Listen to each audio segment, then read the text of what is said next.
সুপ্রিয় বন্ধুগণ, আসসালামু আলাইকুম। দূরে কাছে দেশে অধবেশে বাইরে থেকে বন্ধুরা, ঠিক এই মুহূর্তে বৃষ্টি ভেজা এই চমৎকার রজনীতে যে যেখান থেকে বাস্তব জীবনের গল্প শোনার জন্য আমার সাথে জয়েন করেছেন আমি আপন। আর যে আপন জীবনের গল্পের 1277তম পর্বে আপনাকে প্রতিদিনের মতো স্বাগতম জানাচ্ছি। বন্ধুরা, আজ আমি আপনাকে শোনাবো বান্দরবানের ছেলে প্রণয় চাকমার জীবনের এক ভয়ঙ্কর রকম আশ্চর্যজনক বাস্তব জীবন কাহিনী। বন্ধুরা, আজকের গল্পের টাইটেল 500 বছর ধরে সাপের রূপে এই পাহাড়ে বসবাস করে এক পরী। 500 বছর ধরে এক বান্দরবনের পাহাড়ে বসবাস করে, এবং ওই পরীটা ছিল একটা হিন্দু পরী। এই হিন্দু পরীর সাথে প্রণয় চাকমার কিভাবে দেখা হয় এবং এই প্রণয়ের সাথে হিন্দু পরীর যা ঘটে তার রীতিমতো একটা হরর মুভিকেও হার মানাবে। শরীরে হিম ধরার মতো এক ভয়ঙ্কর রকম বাস্তব জীবন কাহিনী। আমি সবাইকে অনুরোধ করব শুরু থেকে শেষ পর্যন্ত বান্দরবনের ভাই প্রণয় চাকমার জীবনের বাস্তব গল্পটা, বাস্তব ভৌতিক গল্পটা আপনারা প্রত্যেকে আমার মুখে শুনবেন এবং গল্প শেষে প্রণয় চাকমাকে আপনার মতো করে একটা মন্তব্য কমেন্ট বক্সে লিখবেন। ধন্যবাদ সবাইকে। মুসলিম ভাইদের সালাম আর হিন্দু ভাইদের আদাব। আমার নাম প্রণয় চাকমা। আমার বাড়ি বান্দরবনের অদূর পাহাড়ের কোনো এক পাড়ায়। বন্ধুরা, আমি আমার জীবনের গল্পটা শুরু করার শুরুতেই আপনাদেরকে আমার পরিবারের সম্বন্ধে জানিয়ে রাখি। আমার পরিবারে আমি আছি, আমার বাবা আছে, মা আছে, রয়েছে আমার বড় 2টা দিদি বোন, আমার বড় 2টা বোন সহ ছোট একটা ভাই। আমরা টোটাল 2 ভাই 2 বোন। আমাদের পরিবারটা বান্দরবন শহর থেকে অনেক দূরে মিজোরাম রাজ্য গেছে কোনো এক পাড়ায় এক নিম্ন মধ্যবিত্ত পরিবার। আমার বাবা অন্য চাকমা পরিবারের মতোই একইভাবে পরিবারের জন্য পাহাড়ে কাজ করে জীবিকা অর্জন করে। আমার যে বড় দিদি ছিলেন, আমার বড় দিদি পড়াশোনা করার জন্য রাজধানী শহর ঢাকাতে যায়। আমি তখন পর্যন্ত বাংলা ভাষায় কথা বলতে পারতাম না। যখন থেকে আমার গল্পটা শুরু হয় ছোটোবেলায়, আমি একইভাবে বাংলা ভাষায় কথা বলতে পারি না। আমার দিদি আমাদের এক আত্মীয়র মাধ্যমে বান্দরবন থেকে রাজধানী ঢাকাতে যায় পড়াশোনার উদ্দেশ্যে। দিদি ছিল একমাত্র মেয়ে যে আমাদের এই পাড়া থেকে ঢাকাতে পড়াশোনা করার জন্য যায়। এছাড়া আমাদের পাড়ার অন্য কোনো মানুষ কোনো সময় ঢাকাতে পড়াশোনা তো দূরের কথা, খুব কাজেও ঢাকা শহরে যেত না। আমরা পাহাড়ের অদূরে বসবাস করতাম। আমাদের জীবন জীবিকাটা স্বাভাবিক আপনাদের মতো মুসলিম মানুষদের মতো নয়। যেমন আপনারা যদি রাস্তার পাশে কোনো ঘর বাড়ি নির্মাণ করেন, রাস্তার পাশে ধরেন কোনো একটা জায়গা কিনবেন, তাহলে সেই জায়গার দামটা আপনাদের অনেক বেশি হবে। কিন্তু রাস্তা থেকে গহীনে, মানে রাস্তা থেকে অদূরে যেখানে যাওয়ার মতো রাস্তা নাই, সেই জায়গায় যদি আপনারা কোনো জায়গা কিনেন তাহলে সেটার দাম হবে অনেক কম। কিন্তু আমাদেরটা হচ্ছে সম্পূর্ণ আলাদা। রাস্তার পাশে যদি আমরা কোনো জায়গা বিক্রি করি তবে সেটার দাম হয়ে থাকে একেবারেই কম, এবং রাস্তা থেকে গহীনে যেখানে জায়গার কোনো মানে যেখানে যাওয়ার কোনো রাস্তা নাই, এরকম গহীন জঙ্গলায় আমাদের জায়গা সম্পত্তির দামগুলো অনেক বেশি থাকে। আমরা চাকমা উপজাতির মানুষরা গহীন জঙ্গলে থাকতে পছন্দ করি। জঙ্গল যত গভীর হয় আমাদের নিদ্রা তত ভালোবাসে। জঙ্গল যত গভীর হয় আমাদের থাকার বাসস্থান ততটা মজবুত হয়। এবং তেমনি শহর থেকে অদূরে, মানুষের বসতি থেকে অদূরে, অনেক দূরে আমরা আমাদের গোষ্ঠী নিয়ে এক পাড়ায় বসবাস করি। ছোটোবেলা থেকে আমি প্রণয় চাকমা অনেক বেশি দুষ্ট প্রকৃতির একটা ছেলে ছিলাম। আমি ধর্মগতভাবে ছিলাম হচ্ছে হিন্দু। আমাদের পরিবারটা ছিল একটা হিন্দু পরিবার, যদিও বিভিন্ন ধর্মের মানুষ আমাদের পরিবারে ছিল, মানে আমাদের পাড়ায় ছিল, তবে আমাদের বংশীয় ধর্মটা হচ্ছে হিন্দু ধর্ম। এবং এরকম করে আমার ছোটোবেলার দিনগুলো কাটতে থাকে। ছোটোবেলায় আমি আমার পাড়ায় সবচেয়ে বেশি দুষ্ট প্রকৃতির একটা ছেলে ছিলাম। পাড়ায় প্রতিদিন আমি কারো না কারোর সাথে দুষ্টামি করতাম, কাউকে না কাউকে মারতাম, এবং এই নিয়ে প্রতিনিয়ত আমার বাবা মা আমাকে নিয়ে খুব টেনশন করতো। আমার নামে দরবার, বিচার, আচার, এরকম করে আমার সময়গুলো কাটতে থাকে। আমি পাড়ার মধ্যে এক ধরনের দলনেতা হয়ে যাই। পাড়ায় বিভিন্ন জায়গায় আমি অনেকগুলো আমাদের চাকমা উপজাতির ছেলেকে নিয়ে যেতে থাকি। এমন করতে করতে আমার বয়স তখন প্রায় 12 থেকে 13 বৎসরের কাছাকাছি। ওই সময়তে আমার পাড়ার সব ছেলেরাই বাবার সাথে পাহাড়ে গিয়ে কাজ করত, জুম চাষ সহ বিভিন্ন ফল ফলাদের কাজ করত। কিন্তু সেই সময়টা পর্যন্ত আমি দুষ্টুমি করেই বেড়াতাম। আমার মাথায় হঠাৎ একটা আইডিয়া আসে। বান্দরবন শহরের কোনো এক মুসলিম ভাইয়ের সাথে আমার তখন পরিচয় হয়, এবং পরিচয় হওয়ার পরে আমি তার সাথে কন্ট্রাক্ট করে আমি তাকে বন্য প্রাণী লাইক হচ্ছে গিয়ে আপনার ময়না এবং টিয়া, ময়না টিয়া এই ধরনের মানে পাখি ওনাকে সাপ্লাই করব এবং উনি আমাকে টাকা দিবে। এরকম করে এই লোকটার সাথে তখন আমার একটা কন্ট্রাক্ট হয়। কন্ট্রাক্ট অনুযায়ী আমি তখন আমাদের পাহাড়ি এলাকা থেকে বিশেষ করে ময়না ধরতাম এবং এই বান্দরবানের লোকটার কাছে, মানে শহরের ওই লোকটার কাছে বিক্রি করতাম। এই লোকটার কাছে বিক্রি করতাম এবং তিনি এগুলা ঢাকা শহর সহ বিভিন্ন জেলা শহরগুলোতে সাপ্লাই করতো। এরকম করে আমি প্রায় অনেক টাকাই উপার্জন করতাম। দেখা যায় আমাদের পাড়ার অন্য মানুষগুলো সারা দিন পরিশ্রম করেও যে পরিমাণে টাকা ইনকাম করতে পারতো না, আমি 2-3টা ময়না টিয়া সাপ্লাই করে এর থেকেও বেশি টাকা উপার্জন করে ফেলতাম।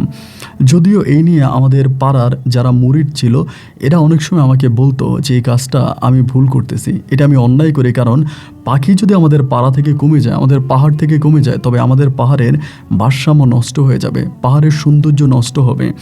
এই জন্য যাতে কোনোভাবেই এরকমভাবে পাখি আমি ধরে বিক্রি না করি। কিন্তু পাড়ার ওই মানুষের কথা আমি কোনোভাবেই কানে আনতাম না। আমার মন যখন যেটা চাইতো আমি মনের নিরীক্ষে কাজ করতাম, মনের বাইরে, মনের বিরুদ্ধে গিয়ে আমি কোনো কিছুই করতাম না। এরকম করে আমাদের পাড়ায় বিভিন্ন পাহাড়ের পাখি ময়নাটি আমি তখন বান্দরবান সহ বিভিন্ন জায়গায় বিক্রি করতে থাকি এবং এতে আমার পাড়ার অনেকেই আমাকে ঘৃণার চোখে দেখতো, আমার সাথে কথাও বলতো না। এই করতে করতে আমি প্রায় আমাদের এলাকাতে 2-3 বছরের মতো সমস্ত পাখি উজাড় করে ফেলি। একটা পর্যায়ে আমাদের এলাকাতে সেরকম কোনো পাখি থাকে না। আমাদের পাড়ায় ময়না টিয়া বা জাতীয় যে পাখিগুলো আছে ওই পাখিগুলোর পরিমাণ একেবারেই কমতে থাকে। এক পর্যায়ে ইন্ডিয়া গেছে আমাদের একটা পাহাড় আছে, ওই পাহাড়টা আমরা যারা সাকমা ধর্মীয় মানুষ আছি বা আমরা যারা সাকমা উপজাতি আছে আমরা ওই পাহাড়টার সাথে অনেক পরিচিত। ওই পাহাড়টার নাম হচ্ছে শঙ্খ পাহাড় বলে বা সাপের পাহাড় বলে। তো অনেকেই শঙ্খ পাহাড় বলে, আবার অনেকেই সাপের পাহাড় বলে। তো সাপের পাহাড় বলে এই কারণে যে এই পাহাড়ে নাকি সাপের বসবাস এবং এই পাহাড়ে এমনও ভয়ানক সাপ বসবাস করে যেগুলা জিন্দা 2-3টা মানুষকে গিলে খেয়ে ফেলতে পারবে। এবং আমাদের পাড়ার অনেক বৃদ্ধ লোকেরা বলে তারা নাকি এই ঘটনার সাক্ষী। তারা অনেক সময় দেখেছে পাহাড়ের একেবারে উঁচু চূড়ায় মাথা উঁচু করে দাঁড়িয়ে থাকে এক ভয়ঙ্কর সাপ। চন্দ্রিমা রাতের বেলায় সেই সাপের মাথার উপরে যেন জ্বলজ্বল করে হীরার মতো সাপের মাথার মণিটা জ্বলতে থাকে। আমাদের পাড়া থেকেও অনেকেই ওই দূর পাহাড়ের অদূরে পাহাড়ের উপরে মাথা উঁচু করে দাঁড়িয়ে থাকা চন্দ্রিমা রাতে ওই ভয়ানক সাপকে অনেক মানুষে দেখেছে। এরপরে একটা বিষয় আমি তখন খেয়াল করে দেখলাম যে শঙ্খ পাহাড়, ওই পাহাড়ের মধ্যে সবচেয়ে বেশি পাখির আনাগোনা, কারণ ওই পাহাড়ে কোনো সময় মানুষজন যায় না, মানুষজনের যাতায়াত ওই পাহাড়ে একেবারেই কম। ওই পাহাড় থেকে মানুষ খুব দূরে থাকে এবং দেখা যায় ওই পাহাড়ের মধ্যেই তখন এই ধরনের আপনার সাপগুলোর মানে আপনার যে বলে পাখিগুলোর বিচরণ একটু বেশি হয়ে থাকে। যেখানে মানুষ যায় না, মানুষ যেখান থেকে দূরে থাকে পাখিরা সেখানে বাসা বাঁধে, ওইখানেই নির্বেদে পাখিরা থাকতে স্বাচ্ছন্দ্য বোধ করে। একটা সময় আমি তখন ওই পাহাড়ে যাওয়ার পরিকল্পনা করি, শঙ্খ পাহাড় বা সাপের পাহাড়। আমি তো লোকমুখে এরকম পাহাড়ের অনেক গল্প শুনেছি, পাহাড়ে রাতের বেলায় সাপেরা পাহারা দেয় এবং এই পাহাড়ে গুপ্তধন আছে, এরকম অনেক কথাই আমি সবার মুখে শুনি। কিন্তু সত্যি কথা বলতে গেলে আমি আমার চোখে কখনো ওই পাহাড়ে এরকম কোনো কিছু ঘটতে দেখিনি। এই পাহাড়ে আমার চোখের সামনে কখনোই কোনো কিছু যায়নি, আমি এরকম কিছুই দেখিনি। কিন্তু মানুষের মুখে মুখে এই পাহাড় নিয়ে জল্পনা কল্পনার কোনো শেষ নাই। অনেকেই পাহাড় নিয়ে অনেক ধরনেরই কথাবার্তা বলতো। যাই হোক, একটা সময় আমি সিদ্ধান্ত নিলাম যে আমি পাহাড়ের মধ্যে যাব এবং সেখান থেকে আমি পাখি নিধন করব। এই পরিকল্পনা করে একদিন দিনের বেলায় ঘড়ির সময় প্রায় 9:30 থেকে 10টার কাছাকাছি, ওই সময় আমি তখন শঙ্খ পাহাড়ের দিকে হাঁটতে শুরু করি। বান্দরবানের আঁকাবাঁকা পাহাড়ি পথ ধরে আমি তখন শঙ্খ পাহাড়ের দিকে যাচ্ছিলাম। একটা সময় পাহাড়ের খুব কাছাকাছি আসি, তখনও কিন্তু শরীরের ভিতরে প্রচণ্ড রকমের ভয় কাজ করতেছে। এই পাহাড়ে গেলে না জানি মরে যাই, এই পাহাড়ে গেলে না জানি কি সমস্যা হয়। এরপরেও আমি পাহাড়ের মধ্যে ঢোকার জন্য চেষ্টা করি। 1 কাইক 2 কাইক 1 পা 2 পা করে যখন আমি মোটামুটি পাহাড়ের কাছাকাছি পৌঁছাই, ওই সময়টাতে আমি দেখতে পাই ভয়ানক আকৃতির একটা সাপ। এবং এই সাপটা এমনভাবে দাঁড়িয়ে আছে যে শঙ্খ পাহাড়ে ঢোকার যে রাস্তা, ওই রাস্তা ঘেঁষেই সাপটা দাঁড়িয়ে আছে। মনে হয় যেন এই সাপটা পুরো শঙ্খ পাহাড়টাকে পাহারা দিচ্ছিল। এই সাপটা দ্বারাই শঙ্খ পাহাড় পরিকৃত, এরকম মনে হলো। আমি ঢোকার চেষ্টা করলাম, কিন্তু এই সাপটা দেখার পরে আমি ওই শঙ্খ পাহাড়ে ঢুকতে পারলাম না। ভয় ভীতি নিয়ে আমি তখন সেখান থেকে ফিরে আসলাম। কিন্তু অনেক দুঃখ হচ্ছে এটা, আমি যখন ফিরে আসি তখন আমি দেখতে পাই অনেক ময়না পাখি মুখে করে বিভিন্ন ধরনের পাহাড়ি ফল নিয়ে ওই জঙ্গলের ভিতরে যাচ্ছে, ওই পাহাড়ের মধ্যে যাচ্ছে। তার মানে ওদের বসতি ওই পাহাড়ে। আমি নিশ্চিত ছিলাম আমি যদি ওই পাহাড়ে ঢুকতে পারতাম তাহলে আমি অনেক ময়না টিয়ার ছানা নিয়ে ফিরে আসতে পারতাম। কিন্তু দুর্ভাগ্যবশত আমি সেদিন ফিরে চলে আসি এবং এরপরে পরিকল্পনা করতে থাকি কিভাবে এই শঙ্খ পাহাড়ে, সাপের পাহাড়ে যাওয়া যায়। যেভাবেই হোক আমাকে এই সাপের পাহাড়ে ঢুকতেই হবে এবং সাপের পাহাড় থেকে আমাকে পাখি আনতে হবে। ভীষণ পরিকল্পনা অনুযায়ী আমি একদিন চিন্তা করলাম যে না, আমি এই পাহাড়ের মধ্যে ঢুকবো। তার কিছুদিন পরে আমি একটা মোটা লাঠি নিয়ে গেলাম যে এবার যেই সাপ আমার সামনে পড়বে আমি সেই সাপকে মেরে ফেলবো এবং সাপকে মেরে হলেও আমি জঙ্গলের ভিতরে ঢুকবো, সেখান থেকে আমি পাখি নিয়ে আসবো। অনেকে আমাকে অনেক ভয় দেখাতো, আমি কিন্তু একটু অন্য ছেলেদের মতো ছিলাম না, মোটামুটি অনেকটা সাহসী ছিলাম। জিন, ভূত, সাপ, পেট, পরি এসবে আমি খুব বেশি একটা ভয় পাইতাম না। আমার পাড়ার অন্য অন্য মানুষগুলো আমাকে ভয় দেখাতো। আমার পাড়ায় অন্য অন্য ছেলেগুলা যারা আমার সাথে মিশতো তারা সবাই বলতো যে প্রণয়, এরকম কাজ কখনো করবি না, এরকম কাজ করলে তুই মারা পড়বি, তোকে ওখানে মেরে ফেলবে। তা আমি ভয় পাইতাম না। ভয় না পেয়ে আরেক দিন ভর দুপুরে আমি তখন ওই শঙ্খ পাহাড়ের দিকে রওনা দেই, হাতে একটা মোটা লাঠি এবং নিজের কিছু নিজেকে রক্ষা করার জন্য কিছু জিনিস ছিল, এগুলো শরীরের মধ্যে দিয়ে আমি তখন এই পাহাড়ের দিকে ঢুকতে থাকি। এক পা দুই পা করে ওই দিন পাহাড়ের মোটামুটি আমি অনেকটা গহীনে পৌঁছে যাই। চারদিকে একেবারে ঘন অন্ধকারে ঢাকা ছিল এবং বিভিন্ন পাখিদের কলরবে পাহাড়ের সৌন্দর্যটা আরও বেশি ফুটে উঠলো, আরও বেশি সুন্দর লাগলো। যতই জঙ্গলের গহীনে যাচ্ছি ততই যেন মনের ভিতর, মনের অজান্তে এক ধরনের শান্তি অনুভব করতে থাকি। ভিতরের ওই ভালো লাগা থেকে আস্তে আস্তে করে পাহাড়ের ভিতরে ঢুকতেছি। এমতো অবস্থায় হঠাৎ করে আমি দেখতে পেলাম আমার সামনে সোনালি আকৃতির একটা সাপ। এবং সোনালি আকৃতির সাপ দেখার পরে আমি ভীষণ ভয় পেয়ে গেলাম, কারণ সোনালি আকৃতির সাপ আমাদের পাহাড়ের মধ্যে সবচেয়ে বিষাদর সাপ হয়ে থাকে। এবং এই ধরনের সাপগুলো বিশেষ করে সবল দিলে কেউ বাঁচে না। আমরা যদিও সাপ খাইতাম, কিন্তু এই ধরনের সাপগুলো থাকলে আমরা সবসময় দূরে থাকতাম। এই ভয়ানক সাপটা দেখার পরে আমার ভিতর তখন একটা ভয় লেগে গেল এবং সাপের এক্সপ্রেশনটা এরকম ছিল, আমার দিকে এমনভাবে তাকিয়েছিল যে আমি যদি পিছনের দিকে দৌড় দেই তাহলে আমার কাছে মনে হচ্ছে যে এই সাপ আমাকে আমার পিছনে পিছনে দৌড়াতে থাকবে, আমি যেখানেই যাই সাপ আমার পিছু করবে, এরকমটা মনে হলো। যার জন্য বুকে সাহস সঞ্চয় করে আমি ও জায়গায় দু পায়ের উপরে ভর করে দাঁড়িয়ে আছি। আমি আর পিছনের দিকে দৌড় দিলাম না, পিছনের দিকে ফিরেও তাকালাম না, এই জায়গার মধ্যে দাঁড়িয়ে আছি। সাপ তখন আস্তে আস্তে করে ফনা ধরে তার মাথাটা উপরের দিকে উঠাচ্ছে। যখনই তার মাথাটা উপরের দিকে উঠে সে জিহ্বা বের করতেছে, ভিতরে কিন্তু ভয় লাগতেছে। এই সাপটা আকৃতি এতটাই বড় ছিল যে এই সাপের সাথে যুদ্ধ করে আমার পক্ষে টিকা বড় মুশকিল। এরপরেও ভিতরের সাহস আমি তখনও হারাই নেই। ভিতরের সাহস রেখে একদম জল চোখে আমি তখন সাপের মুখের দিকে তাকিয়ে আছি। একটু একটু করে আমি তখন সামনের দিকে যাচ্ছি। যতটা সামনে যাচ্ছি আমার কাছে মনে হয় যে পিছন থেকে কেউ একজন আমাকে টেনে ধরে রাখছে। বুকের ভিতরে হিম ধরার মতো ভয় কাজ করে। একটা পর্যায়ে সাপের সামনে যাওয়ার পরে সাপ মনে হয় আরও মাথাটা উঁচু করে ফেললো এবং মাথাটা উঁচু করে ফেলার পরে মা কালীর নাম নিয়ে আমি তখন ওই সাপের মাথায় দিলাম বাড়ি। এবং একটা বাড়ি দিলাম, দুইটা বাড়ি দিলাম, বাড়িগুলো যেন পড়তেছে না। আমি সাপের গায়ে বাড়ি মারতেছি, মনে হয় যেন আমি একটা ফোমের মধ্যে মারতেছি, একটা রাবারের মধ্যে মারতেছি। দুইটা বাড়ি দেওয়ার পরে পিছন থেকে আমি একটা চিৎকারের শব্দ শুনতে পেলাম। প্রচণ্ড রকমের একটা চিৎকারের শব্দ শুনলাম এবং চিৎকারের শব্দটা শুনেই আমি তখন পিছনের দিকে ফিরে তাকালাম। চিৎকারের শব্দটা শুনেই যখন পিছনে ফিরে তাকালাম আমি দেখলাম একটা মেয়ে ওখানে দাঁড়িয়ে আছে। এবং মেয়েটাকে দেখার পরে আমি মেয়েটাকে দেখে আবারও যখন সাপের দিকে তাকালাম, সামনের দিকে তাকানোর পরে আমি তখন আর সাপটাকে দেখতে পাচ্ছি না। আমার কাছে মনে হলো যেন এই 2-1 সেকেন্ডের মধ্যে এই সাপটা জায়গা থেকে হাওয়া হয়ে গেছে। যে 2টা বাড়ি আমি সাপকে দিয়েছিলাম, যে 2টা আঘাত আমি সাপকে করেছিলাম, এই সাপ কিন্তু বাঁচার কথা না, এই সাপ কিন্তু মরে যাওয়ার কথা। কিন্তু এরপরেও এই সাপ কিভাবে বেঁচে আছে? এই সাপ তো বেঁচে থাকার কোনো কথা নাই।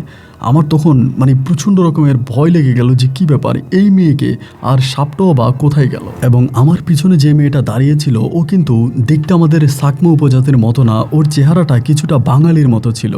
আমি তখন আমাদের বাসায় জিজ্ঞেস করলাম, কে তুমি? আমাদের বাসায় এটা জিজ্ঞেস করার পরে মেয়েটা বলে বসলো যে তার নাম হচ্ছে পূর্ণি। যখন পূর্ণি বলল আমি তখন বললাম যে পূর্ণি তুমি কোথায় থাকো? আমাকে তখন দেখাই দিল ইন্ডিয়ার সীমানা ঘেঁষে অন্য একটা পাড়া আছে। ওই পাড়াতে আমরা খুব বেশি যাই না, কারণ ওই পাড়ার মানুষগুলোর সাথে আমাদের পাড়ার মানুষের সম্পর্ক ভালো না। মানে ওই পাড়ার মানুষের সাথে আমাদের পাড়ার সম্পর্ক ভালো না, আর ওই পাড়ার বেশিরভাগ মানুষগুলোই ইন্ডিয়া থেকে আসা। মানে ওরা হচ্ছে, আমি ওদের ওই বংশ সম্বন্ধে বলতে চাই না, যদিও ওদের বংশ নিয়ে অনেকটা বিতর্ক আছে যেন ওদের বংশ নিয়ে বলতে চায় না, ওরা ছিল সেই বংশের। তো আমি তখন বললাম যে মানে অনেক সুন্দরী ছিল মেয়েটা। পরে আমি বললাম, তুমি এখানে কেন আসছো? এই পাহাড়ের মধ্যে তো মানুষ তো ঢুকে না, এই পাহাড়ে ঢুকলে তো মানুষকে নাকি সাপে কামড় দেয়, সাপের কামড়ে মানুষ মারা যায়, তুমি এই পাহাড়ে কেন ঢুকেছো? আমি বলতেছি ওই মেয়েটাকে, মানে পূর্ণিকে বলতেছি। পূর্ণি তখন আমাকে বলতেছে, আমি না হয় এই পাহাড়ে ঢুকি না, এই তুমি এই পাহাড়ে কেন ঢুকো? তুমি এই পাহাড়ে কেন ঢুকেছো? আমি বললাম, আমি তো যে কারণেই ঢুকেছি। এরকমভাবে তার সাথে কথা বলতে বলতে তারা জিজ্ঞেস করে, আমার সামনে তো ওই সাপটা ছিল, মুহূর্তের মধ্যে সাপটা কোথায় চলে গেল? মেয়েটা বলতেছে, এটা কোনো সাপ ছিল না। আমি বললাম, এটা কোনো সাপ ছিল না মানে? এটা তুমি কি বলছো? মেয়ে আমাকে বলে, এটা ছিল আমাদের মহাদেব। আমি বললাম, মহাদেব? মহাদেব এখানে আসবে কোত্থেকে? আমি তো একটা সাপের গায়ে আঘাত করেছি। মেয়েটা বলে, না, তুমি কোনো সাপের গায়ে আঘাত করনি, তুমি মহাদেবের গায়ে আঘাত করেছো। আমার ভিতর তখন ভয় ঢুকে যায়। মেয়েটা আমাকে বলে, এখান থেকে বেরিয়ে আসো। এবং আমাকে ডেকে ডেকে ও তখন মোটামুটি ওই শঙ্খ পাহাড়ের কাছাকাছি আমাকে নিয়ে গেল, সাপের পাহাড়ের কাছাকাছি নিয়ে গেল। তখনও কিন্তু জঙ্গলে ঘেরা ছিল, ওই পাহাড়টা তখনও জঙ্গলে ঘেরা। আমাকে তখন বলতেছে, তুমি এখানে কেন এসেছো? এরকম করেই বলে, এবং আমাদের জাতীয় যে ভাষা আছে ওই ভাষায় কথা বলে। আমি তখন বললাম, আমি তো বললাম যে আমি সাপ নেওয়ার জন্য, মানে আপনার পাখি নেওয়ার জন্য এসেছি, আমি পাখি ধরি এবং এই পাখি আমি বিক্রি করি। এটা বলাতে মেয়েটা মুখটা কালো করে ফেলে। আমাকে বলে তুমি আজকের পর থেকে এখানে আর কখনোই আসবা না, এখান থেকে চলে যাও। আমি বললাম, না, আমি চলে যাব না। আমি কেন চলে যাব? আমি চলে যাব না, আমি পাখি নিব। মেয়েটা আমাকে বলে, ভিতরে গেলে তুমি মারা পড়বা, তুমি যাকে মেরেছো সে তোমাকে মেরে ফেলবে। আমি বললাম, আমি যাকে মেরেছি সে তো একটা সাপ ছিল। মেয়েটা আবারও আমাকে বলে যে না, এটা কোনো সাপ ছিল না, এটা মহাদেব। আমি তখন বললাম যে তুমি কি আসলে ওই পাড়ায় থাকো? বলে, হ্যাঁ, আমি ওই পাড়ায় থাকি। আমি বললাম, তোমার নাম কি বললা? বলে, একবার তো বলো, আমার নাম পূর্ণি। আমি বললাম, ও আচ্ছা, তোমরা কি হিন্দু? বলে, হ্যাঁ। আমি বললাম, ও আচ্ছা, ঠিক আছে। তো তুমি কি এই মানে এই পাহাড়টা কি তুমি পাহারায় দাও, পাহারায় রাখো? বলি, না, আমি পাহারায় রাখি না, কিন্তু এই পাহাড়ে আমার মহাদেব থাকে। মেয়েটা আমাকে বলতেছে, এবং তার কথাগুলো কেমন জানি একটু অলৌকিক লাগতেছে। মানে আমার ভিতরে একটা ভয় লাগার মতো একটা বিষয় কাজ করতেছে। এরপরও সে কথাগুলো বলছে, আমি তার কথাগুলো মনোযোগ দিয়ে শুনতেছি। একটা পর্যায়ে আমি তাকে বললাম যে, ঠিক আছে পূর্ণি, আমি চলে যাই, আমি আর আসবো না, এই পাহাড়ে আমি আর আসবো না। এই কথা বলে আমি তখন চলে যাচ্ছি, কিন্তু যাচ্ছি আর মনে মনে বলতেছি যে আমি পাহাড়ে আবারও আসবো, এই পাহাড়ে আমি আবারও আসবো, এবং এই পাহাড় থেকে আমাকে পাখি ধরতেই হবে।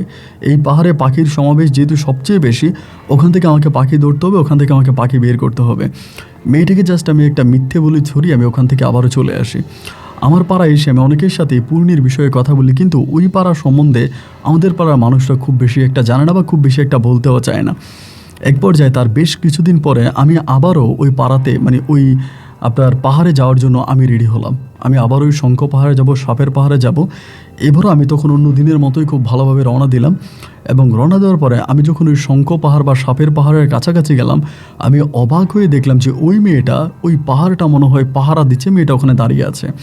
আমি যখন যাচ্ছিলাম তখন বসেছিল, এবং আমি তার সামনে যাওয়ার পরে সে দাঁড়িয়ে গেল, এবং তার চোখগুলো রক্তবর্ণ হয়ে আছে, জল করতেছে, মনে হয় যেন মা কালীর মতো তার চোখের মধ্যে এক ধরনের বিষ বসবাস করে। আমি তখন বললাম, তুমি এখানে? আমাকে বলে, তুমি আবার কেন আসছো? আমি বললাম, আমি এমনি আসছি, আমি একটু পাহাড়ের মধ্যে ঢুকবো। মেয়েটা আমাকে বলে, আমি তোমাকে না বলেছি যে এই পাহাড়ে ঢোকা যাবে না, তুমি যে অপরাধ করেছো সেই অপরাধের জন্য তোমাকে ক্ষমা করে দিয়েছি, এরপরেও তুমি কেন বারবার এখানে আসছো? তুমি এখানে আসছো, তুমি মারা পড়বা, তুমি এখান থেকে চলে যাও। আমি বললাম, আমি যাওয়ার জন্য তো আসি নাই, আমি যে কারণে এসেছি সেই কাজ হাসিল হলে আমি চলে যাব, আমি ভিতরে ঢুকবো। মেয়েটা আমাকে ভিতরে ঢুকতে দিচ্ছে না। একবার আমি চিন্তা করলাম, তুমি মেয়ে মানুষ, তোমার পাড়ায় তুমি যাও, আমার কাজ আমি করে, আমায় কেন বাধা দিচ্ছ? এই বলে আমার ধর্ম অনুযায়ী আমি তার সাথে কথাবার্তা বলি, এবং বলে আমি পাহাড়ের ভিতরে ঢুকে যাই। এবং পাহাড়ের ভিতরে আমি যখন ঢুকতেছি, আমি বিভিন্ন ধরনের পাখির বাসা দেখতেছি। আমার কথা হচ্ছে, যেহেতু এখনও বেলা অনেকটাই আছে, আমি অনেকটা ভিতরে ঢুকে যাব, ওখান থেকে আমি পাখি ধরে এরপরে আস্তে আস্তে করে আমি বেরিয়ে আসব। পাখি রাখার জন্য আমি থলি পর্যন্ত নিয়ে যাই। এমন করতে করতে আমি আস্তে আস্তে যখন পাহাড়ের গহীনের দিকে ঢুকতে শুরু করলাম, মনে হলো যেন চারদিকটা একটু একটু করে অন্ধকার ছেয়ে আসছে। মানে চারদিকটা একটু একটু করে অন্ধকার হয়ে যাচ্ছে এবং আমার ভিতরেই কেমন জানি একটা অন্যরকম ভয় কাজ করতেছে। ভয়ে ভয়ে গলা শুকিয়ে আসতেছে এবং কিছুটা পর দেখলাম আমি তো এসেছি আপনার দিনের বেলায়, দুপুর বেলায়, কিন্তু জঙ্গলের ভিতরে ঢোকার পরে মনে হলো আস্তে আস্তে করে আকাশের সূর্যটাই জঙ্গলের উপর থেকে তার কিরণ সরিয়ে নিচ্ছে, তার আলো সরিয়ে নিচ্ছে এবং চারদিকটা একটু একটু করে অন্ধকারে ঢেকে আসতেছে। বুকের ভিতরে প্রণয়ের মতো ভয় তখন কাজ করতে শুরু করলো। আমি ঈশ্বরকে ডাকতে শুরু করলাম যে ঈশ্বর তুমি আমাকে রক্ষা করতে পারো। এমন করতে করতে আমি আরেকটু জায়গায় যাওয়ার পরে হচট খেয়ে পড়ে যাই। মানে পাহাড়ি একটু পিছলা ছিল, মনে হয় আশেপাশে কোথাও আপনার ঝরনা ছিল, এরকমটা হবে ছোটোখাটো কোনো ঝরনা। আমি ওই পানির মধ্যে তখন পিছলিয়ে পড়ে যাই এবং পিছলিয়ে আমি তখন মানে নিচের দিকে যেতে থাকি। এরকম করতে করতে আমি একটা কুচির মধ্যে পড়ে যাই। মানে দুই একটা পাহাড়ের মাঝখানে যে একটা কুচি থাকে, এইরকম একটা কুচির মধ্যে পড়ে যাই এবং এরকম কুচির মধ্যে পড়ার পরেই আমি চোখের সামনে ওই ভয়ঙ্কর সাপটাকে আবারও দেখতে পাই এবং ওই দিন ওই সাপটা আকার আরও বড় ছিল, আরও ভয়ানক ছিল। এতটাই ভয়ানক, এতটাই বড় যে আমি তখন আর মানে আমার গলা পুরোপুরিভাবে শুকিয়ে আসতেছে এবং ওই সাপটা যখন আমার মুখটা যখন আমার কাছে এনেছে এবং আমাকে যখন সে কামড় দেবে বা আমার পুরো মুখটা সে গিলে খাবে, অজগরের মতো যার শরীরের রং ছিল, আমি তখন মুহূর্তের মধ্যে জ্ঞান হারিয়ে ফেলি এবং জ্ঞান হারিয়ে ফেলার পরে আমার ভিতরে আমার আর কোনো মানে মেমোরিজ নেই, আমার কিছু মনে নেই। এবং আমার যখন জ্ঞান ফিরে আমি তখন দেখতে পাই যে আমি একটা ওই কুচির মধ্যেই পড়ে আছি, বাট আমি চেষ্টা করেও ওই কুচি থেকে উঠতে পারছি না। আমি অজস্রবার চেষ্টা করতেছি এই কুচি থেকে উঠে যাওয়ার জন্য, এখান থেকে উঠে প্রাণে বাঁচার জন্য, কিন্তু আমি ওখান থেকে উঠতে পারি না। এখানে আমি খিদায় মরে যাচ্ছি, আমার খিদা লেগেছে, প্রচণ্ড রকমের খিদা, আমার ক্ষুধা লেগেছে, কিন্তু আমি খাবারও খেতে পারছি না, আশেপাশে কোনো খাবারও নাই। আর ভয় পাচ্ছি যে এই ভয়ানক সাপটা আবারও এসে বসে কিনা, এই ভয়ানক সাপ আবারও আমাকে ছোবল দেয় কিনা, আমাকে মেরে ফেলে কিনা। ভয়ে ভয়ে তখন পুরো শরীরের ভিতরে এক ধরনের অন্যরকম অনুভূতি কাজ করতে শুরু করে।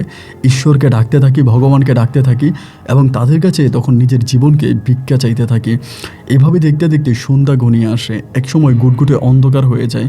যখন চারদিক অন্ধকার হয়ে যায় তখন আমি আর কোনো শব্দ করি না, ওই জায়গার মধ্যে আমি বসে আছি এবং রাত যখন মোটামুটি গভীর হয়ে গেল, মধ্যরাত যখন হয়ে গেল, আমার আনুমানিক আমার কাছে মনে হলো সেই সময়টাতে আমি বিভিন্ন ধরনের হাসির শব্দ শুনতে পাচ্ছি এবং যে হাসিগুলো এতটাই বিভৎস, এতটাই ভয়ঙ্কর ছিল, এই হাসির শব্দ যে কারো কানে আসলেই মানুষ জ্ঞান হারিয়ে ফেলবে।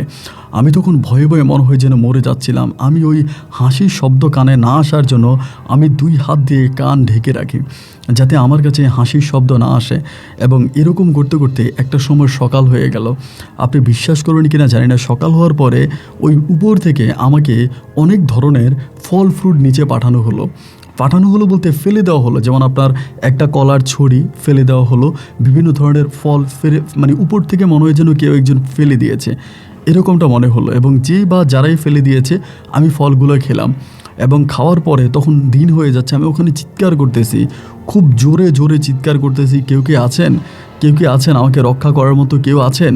যত জোরে চিৎকার করতেছি কিন্তু আমার চিৎকারের শব্দ প্রতিধ্বনি হিসাবে আমার কানে আসলেও অন্য কোনো মানুষের কানে যায় না, কেউ আমাকে রক্ষা করার জন্য আসে না। তখন পুরো শরীরের মধ্যে এমনটা ভয় কাজ করতেছে যে আমার কাছে মনে হয় যেন আমি এখানে ভয়ে মারা যাব। আস্তে আস্তে করে দুপুর গড়িয়ে যখন বিকেল হলো এবং বিকেল হওয়ার পরে আমি তখন আমার বাবার কণ্ঠস্বর শুনতে পাচ্ছি। আমার বাবা তখন আমাকে ডাকতেছে। বাবা যখন ডাকতেছে, বাবা যে ডাক দিচ্ছে, আমি বাবার ডাকে সাড়া দিচ্ছি। বাবা আমাকে ডাকছে, আমি উত্তর দিচ্ছি, কিন্তু আমার কাছে মনে হয় আমার ডাক, আমার কথা আমার বাবার কানে যাচ্ছে না, কারণ আমি তো কুচির মধ্যে আছি আর কুচি থেকে শব্দগুলো উপরের দিকে খুব একটা বের হয় না। আমি শব্দ করি এটা পাহাড় গিয়ে সে পাহাড়ের সাথে ধাক্কা খেয়ে আবার আমার কানেই ফিরে আসে। মনে মনে ভেবে নিয়েছি এটাই হয়তো আমার জীবন শেষ, আমার জীবনের গল্প এখানেই থেমে যাবে। ঈশ্বর সম্ভবত আমাকে এখনই নিয়ে যাবে।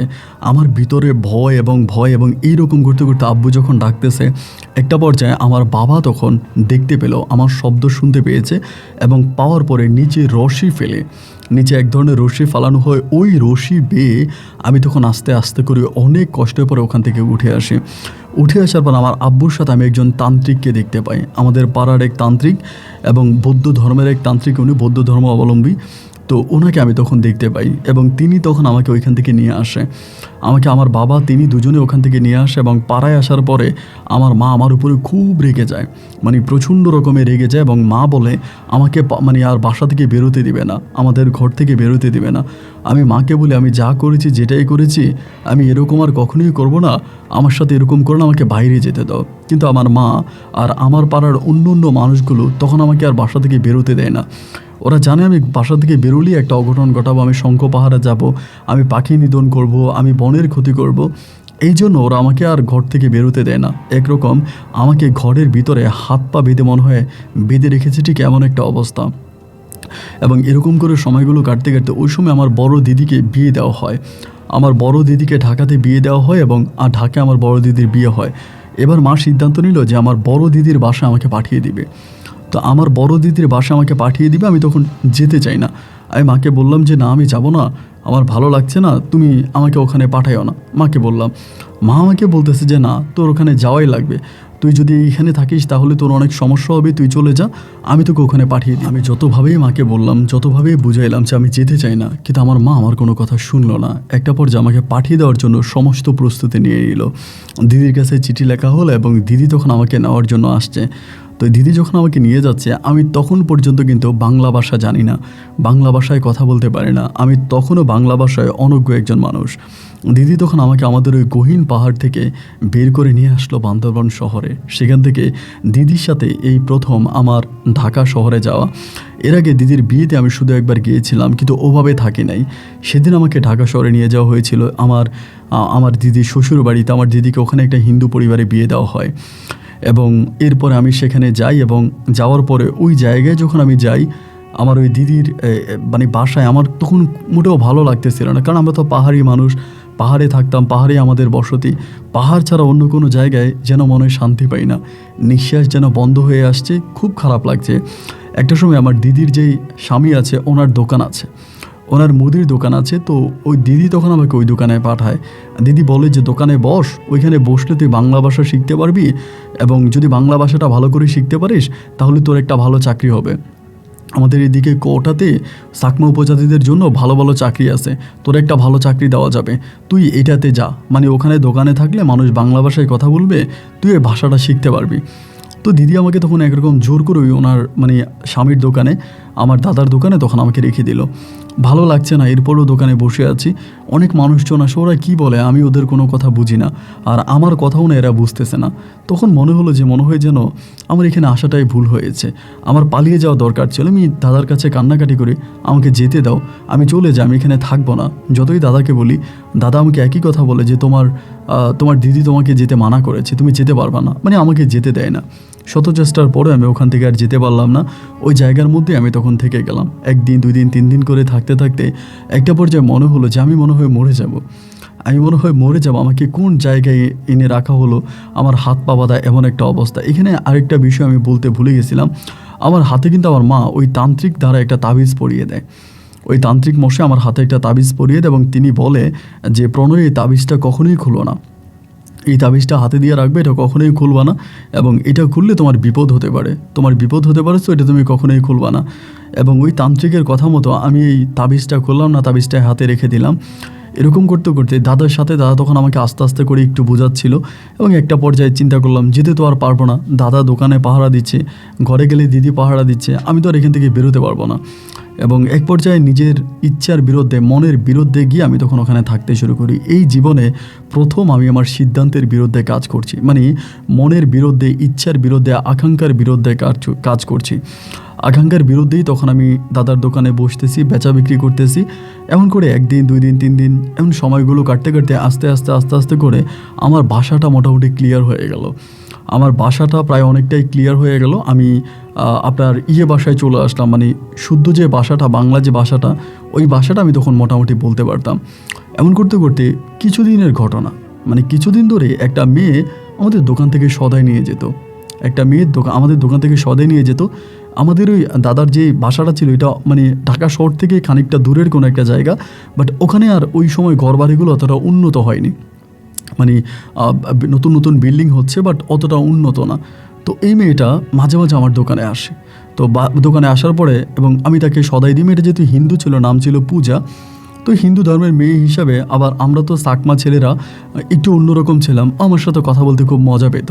আর আমি যেভাবে কথা বলতাম, মানে আমি কথা বলতাম তো আপনার মানে টোটালি হচ্ছে গিয়ে আমাদের বাংলা ভাষাই বলতাম, কিন্তু আমার ভাষাগুলি একটু অন্যরকম ছিল, অত স্মুথলি আমি কথা বলতে পারতাম না। এই জন্য এই পূজা মেয়েটা আমার সাথে কথা বলে খুব মজা পেত, আমার সাথে কথা বলে এই বিষয় ওই বিষয় বিভিন্ন বিষয় আমার সাথে কথাবার্তা বলে, এবং এমনভাবে আমার সাথে কথাবার্তা বলে যে সে আমার খুব বড় আত্মীয় এরকম। মাঝে মাঝে তার সাথে কথাবার্তা বলি, কিন্তু সে কখনোই আমার কাছে আসে না। আমার সাথে সে যখনই কথা বলে, ধরুন আমি দোকানের ভিতরে থেকে, ও বাইরে থাকে, ওখান থেকে সে মালামাল নিয়ে যায়, আমি তাকে মালামাল দিই, ওভাবেই তার সাথে আমার পরিচয়, দোকানের মধ্যে আসে না। এমন করতে করতে আমি ওই পাড়ার মধ্যে শুধু এই পূজা মেয়েটার সাথে মাঝে মাঝে একটু কথা বলতাম, ওর সাথে নিজের মনের কথাবার্তাগুলো শেয়ার করতাম, ভালো লাগা কাজ করতো। এই করতে করতে একদিন মাগরিবের পরে, আপনাদের মসজিদে যখন আজান দেয় ওই সময়টার পরে, আমি তখন পূজা দিচ্ছিলাম, মাগরিবের সময়টাতে পূজা দিচ্ছিলাম দোকানে। পূজার কাজ সম্পূর্ণ করে আমি পিছনের দিকে তাকিয়ে দেখতে পাই যে ওই পূজা মেয়েটাই তাকিয়ে আছে। ওই দিন মেয়েটা আমার দিকে কেমন যেন একটু রাগান্বিত নজরে তাকিয়ে আছে, মানে আমি তারে কখনোই আমার দিকে এভাবে তাকাতে দেখিনি। মনে হয় সে খুব একটা রেগে আছে আমার উপরে, এবং কেন জানি রেগে আছে এটা আমি জানি না। একটা পর্যায়ে আমাকে বলতেছে যে, আমাকে বলে প্রণয় এটা এটা লাগবে, লিস্টে দিল। আমি তখন তার মালামালগুলো দিলাম, দেওয়ার পরে যখনই মালামালগুলো দিয়ে আমি তার কাছে আসার জন্য চেষ্টা করি, ও আমার কাছ থেকে দূরে যায়, মানে আমার কাছে আসতে চায় না। মনে হয় যেন আমার কাছে আসলে তার শরীরে আগুন ধরে যাবে, মানে শরীরে আগুন ধরে যাবে সে, এই জন্য আমার কাছে আসতে চায় না। আমার কাছ থেকে দূরে থেকে সে আমার কাছ থেকে মালামালগুলো নিয়ে যায়। অনেক সময় আমাকে বলে এখানে রেখে দাও, আমি নিব। তো ওখানে আমি তখন রেখে দিই, তখন সে নিয়ে যায়। এই করে সময়গুলো কাটতে কাটতে একদিন, 2 দিন, 3 দিন করে কাটতে কাটতে, মানে সরি, ওই দিনের একটা ঘটনা আছে। তো মালামালগুলো যখন আমি দিলাম, দেওয়ার পরে ও যাচ্ছে, এবং যাওয়ার পথে মানে ওই পাড়াটা তো যেহেতু ঘরবাড়ি কম ছিল, প্রচুর কুকুর ছিল, মানে কুকুরের অনেক বেশি উত্তাপ ছিল। তো আমার দোকানের আলোটা যতদূর দেখা যাচ্ছে, ওই জায়গার ভিতরে হঠাৎ করে এই পূজা মেয়েটাকে কুকুরে ধরে। চারপাশ থেকে কয়েকটা কুকুর এসে মেয়েটাকে ধরে, এবং এমনভাবে ধরে যে মেয়েটার গায়ে কামড় দেওয়ার মতো অবস্থা। মুহূর্তের মধ্যে আমি একটা লাঠি নিয়ে বেরোলাম, আমার দোকানে লাঠি ছিল, একটা লাঠি নিয়ে বেরোলাম, এবং লাঠি নিয়ে বের হওয়ার পরে আমি তখন মেয়েটাকে মানে মেরে ফেলবো ওরকম, মানে সরি, কুকুরগুলোকে মারবো ওরকম একটা পরিকল্পনা করে লাঠি নিয়ে বেরোই, এবং কুকুরগুলোকে মারার জন্য চেষ্টা করি, এবং মেয়েটাকে আমি কুকুরের হাত থেকে বাঁচাই। মানে কুকুরগুলোকে লাঠি দিয়ে বাড়ি দেওয়ার পরে কুকুরগুলো চলে যায়, মেয়েটা অনেক খুশি হয়। খুশি হওয়ার পরে এখান থেকে মেয়েটা চলে যায়। তো এরপরে মাঝে মাঝে সে আমার দোকানে আসতো, মালামাল নিয়ে যেত, টাকা দিত যেভাবে সচরাচর। এমন করতে করতে একদিনও আমাকে তাবিজের বিষয়ে জিজ্ঞেস করে, আমার হাতের তাবিজটা দেখা যাচ্ছিল, তাবিজের বিষয়ে জিজ্ঞেস করে যে প্রণয় এই তাবিজটা কিসের। আমি বললাম যে আমাদের পাড়ায় এরকম এরকম আমার একটা ঘটনা ঘটেছে, এরপর থেকে আমি তাবিজটা ব্যবহার করছি। তখন পূজা আমাকে বলে যে এই তাবিজটা তোমাকে ভালো দেখায় না, এই যে তাবিজটা পরে হাঁটতেছো বা তাবিজটা পরে আছো, এটার মধ্যে তোমার কাছে কেমন যেন আমার কাছে ভালো লাগে না, তুমি তাবিজটা খুলে ফেলো, পূজা আমাকে বলছে। আমি তখন বললাম যে আসলেই কিন্তু আমার কাছে তাবিজটা আমার নিজের কাছেও ভালো লাগে না, আনকমফোর্ট লাগে, মানে আমার শরীরটা কেটে যায়, কেমন জানি শরীরের মধ্যে একটা অন্যরকম বোঝা মনে হয়। বেশ কয়েকদিন ধরে মনে যাচ্ছিলাম যে আমি তাবিজটা খুলে ফেলবো, এবং এখন তো আর আমি বান্দরবানে থাকি না, আমি ঢাকায় থাকি, তো এখন তো আর আমার এই সমস্যা হওয়ার কথা না। আমি তখন এই তাবিজটা খুলে ফেললাম, এবং তাবিজটা খুলে ফেলার পরে এই মেয়েটা তখন আমার সাথে আরও মিশতে শুরু করে পূজা, এবং 1 দিন 2 দিন 3 দিন করে আমার দোকানে আসতে, এবং এরকম করতে করতে আমি তখন একটা মোবাইল ফোন কিনি। প্রথমে একটা মোবাইল ফোন কিনি, এবং মোবাইল ফোন কেনার পরে ও তখন আমার নাম্বারটা নিয়ে যায়, আমার যে একটা কন্ট্রাক্ট নাম্বার ছিল এটা নিয়ে যাওয়ার পরে ওই নাম্বারে সে মাঝে মাঝে আমার সাথে কথা বলতো, রাতের বেলা আমাকে ফোন দিত, আমার সাথে কথা বলতো, দিনের বেলায় কথা বলতো। এরকম কথা বলতে বলতে মেয়েটার সাথে আমার একটা ভালো লাগা কাজ করতে শুরু করে, মানে ভিতরে তখন অনেকটা ভালো লাগে, শান্তি লাগে, এবং ও আমার সাথে কথা বলে, আমিও তার সাথে কথা বলি। তো সব কিছু মিলিয়ে ভালো লাগতো, এবং সেই ভালো লাগা থেকে মেয়েটার প্রতি আমার একটা ভালোবাসা কাজ করতে শুরু করে, মানে ভিতরে ভালো লাগতো, এবং সেখান থেকে তাকে আমি ভালোবেসে ফেলি, এবং এতটাই ভালোবেসে ফেলি যে মানে আমার কেন জানি মনে হয় যে ও মনে হয় আমার জীবনের অনেক কিছু, ওকে ছাড়া আমি বাঁচবো না, এরকম একটা রিলেশনে তখন চলে যাই। দাদার দোকান থেকে এইটা ওইটা আমি মেয়েটাকে দিয়ে দিই, মেয়েটা নিয়ে যায়। এরকম করতে করতে আমাদের সম্পর্কটা প্রায় অনেকটাই গভীরে পৌঁছে যায়।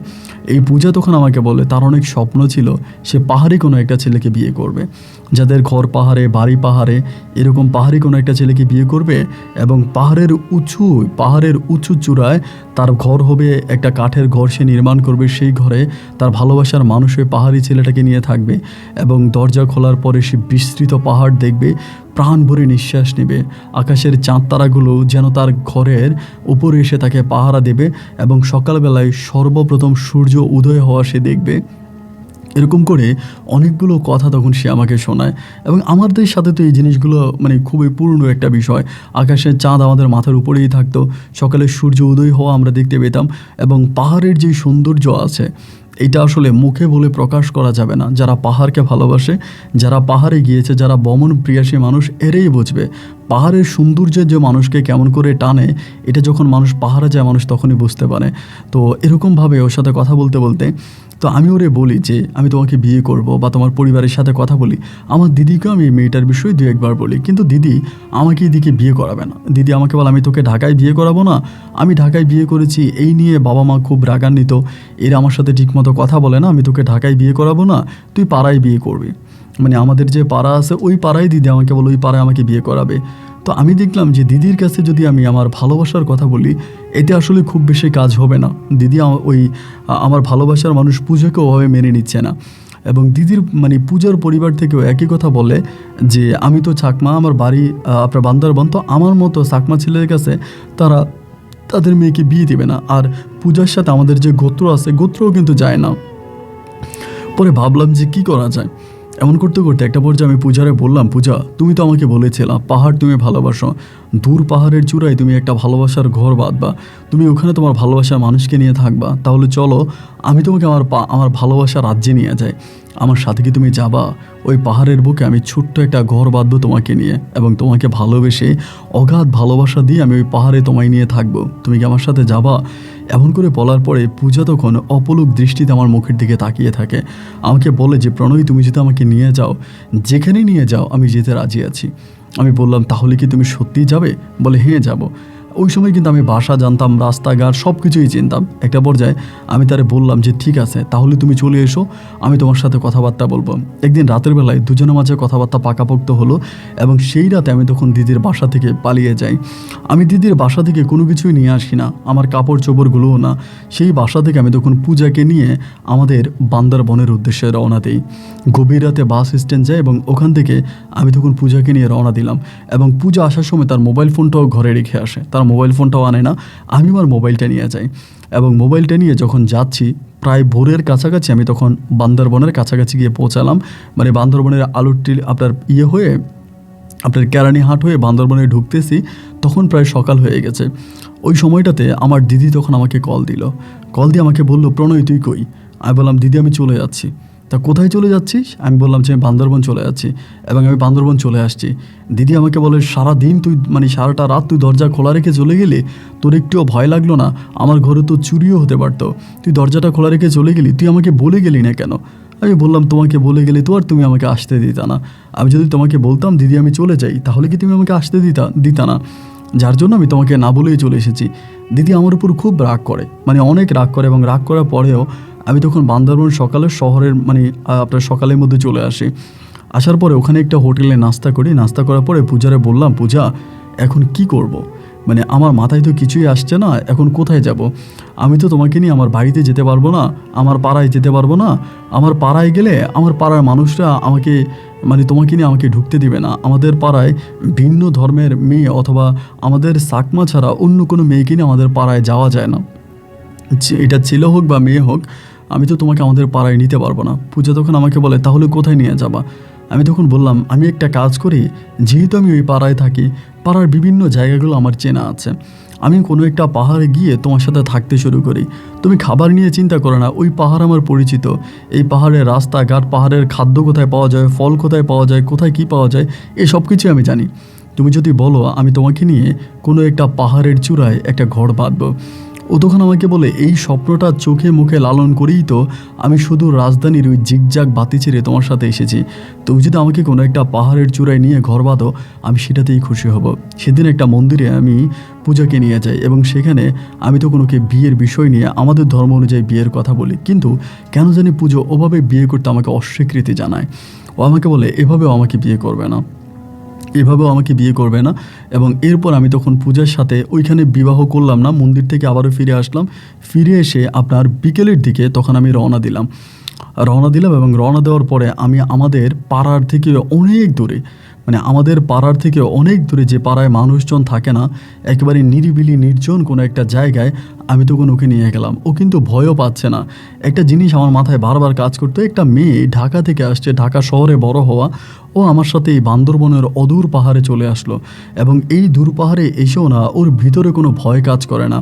আমি তোকে মেরেও ফেলতে পারি, অথবা এই পাহাড়ের মধ্যে অনেক জন্তু জানোয়াররা থাকতে পারে, ওর ক্ষতি করতে পারে, কিন্তু ও কোনো কিছুতেই কোনো ভয় পায় না।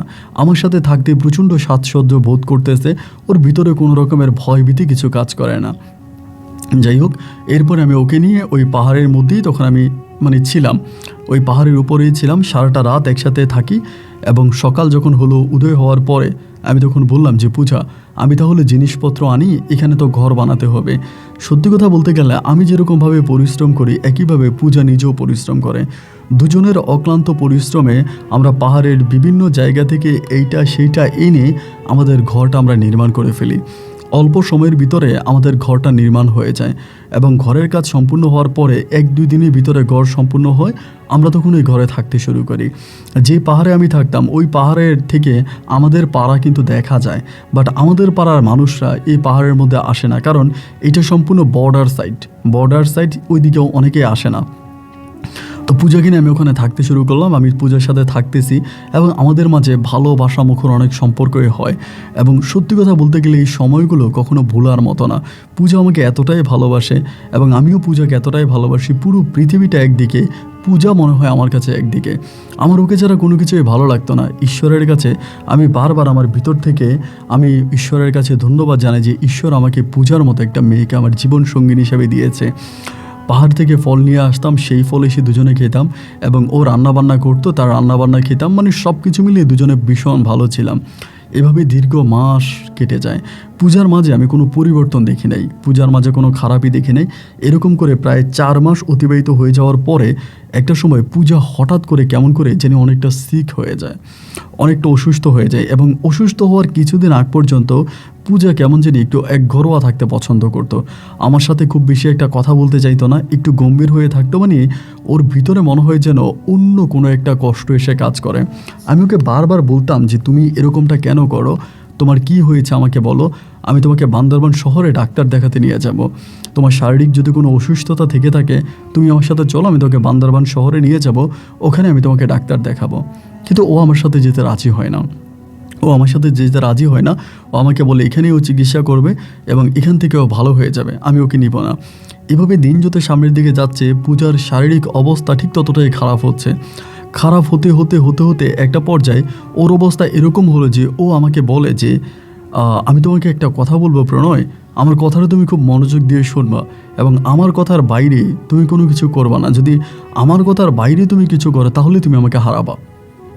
আমি তখন বললাম যে আচ্ছা ঠিক আছে, আমি তোমার কথার বাইরে কিছু করব না, তুমি আমাকে বলো কি করতে হবে। ও আমাকে বলে আমি একটা গুহায় যাব, এবং গুহায় গিয়ে আমি দীর্ঘদিন ধরে থাকবো, এবং এই গুহায় যে আমি থাকবো, আমাকে তুমি কোনো খাবার দিতে হবে না, আমাকে কোনো খাবার দিবা না, কোনো কিছুই দিবা না। আমি গুহার মধ্যে থাকবো, এবং গুহায় থাকলে আমি সুস্থ হয়ে যাব। সুস্থ হয়ে আমি আবার গুহা থেকে ফিরে আসব। জীবনে প্রথমেই পূজার কথাটা শুনে আমার মনে ভয় ঢুকে গেল। আমি বললাম তুমি এটা কি বললা?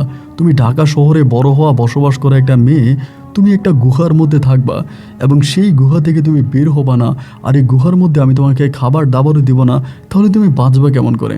ও আমাকে বলে ঈশ্বর আমাকে বাঁচাবে। আমি স্বপ্নে দেখেছি আমি যদি একটা গুহার মধ্যে গিয়ে থাকি তাহলে আমি সুস্থ হয়ে যাব।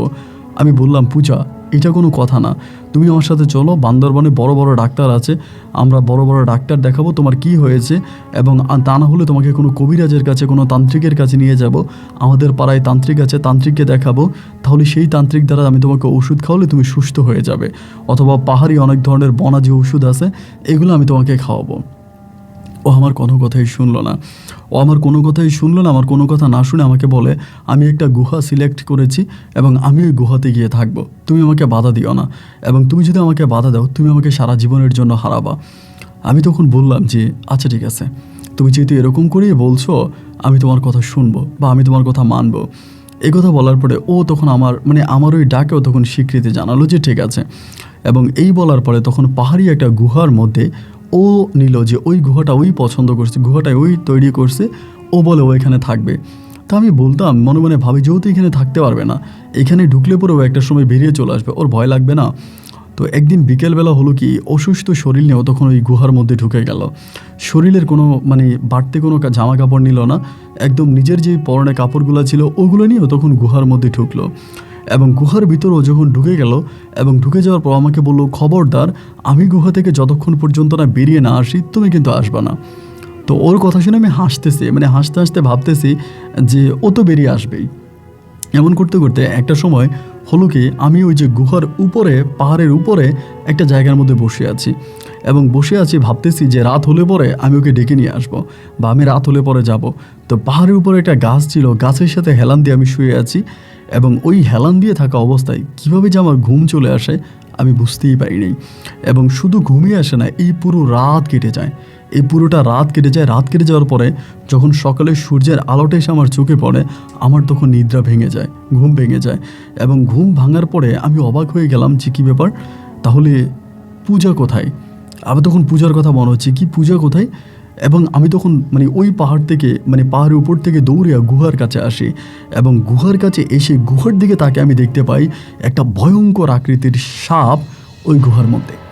এবং সাপের আকারটা অনেক বেশি বড় না, সাপের আকারটাই ছোট আকারের, কিন্তু মিডিয়াম আকারের একটা সাপ, কিন্তু ফোনা ধরে আছে আমার দিকে। আমি তখন প্রচণ্ড রকমের ভয় পেয়ে গেলাম এবং ভয় পেয়ে বললাম, তাহলে পূজা কোথায়? এখানে তো পূজা থাকার কথা ছিল, পূজা কোথায়? আবার পূজাকে সাপে কামড়ালো নাকি? আমি নিচের দিকে গেলাম, নিচের দিকে তাকালাম, নিচেও কাউকে দেখতে পেলাম না। এবং সাপটাকে ওখান থেকে সরানোর জন্য হাতে লাঠি নিলাম, লাঠি দিয়ে সাপটাকে আঘাত করতেছি, এরপরে সাপটা গুহা থেকে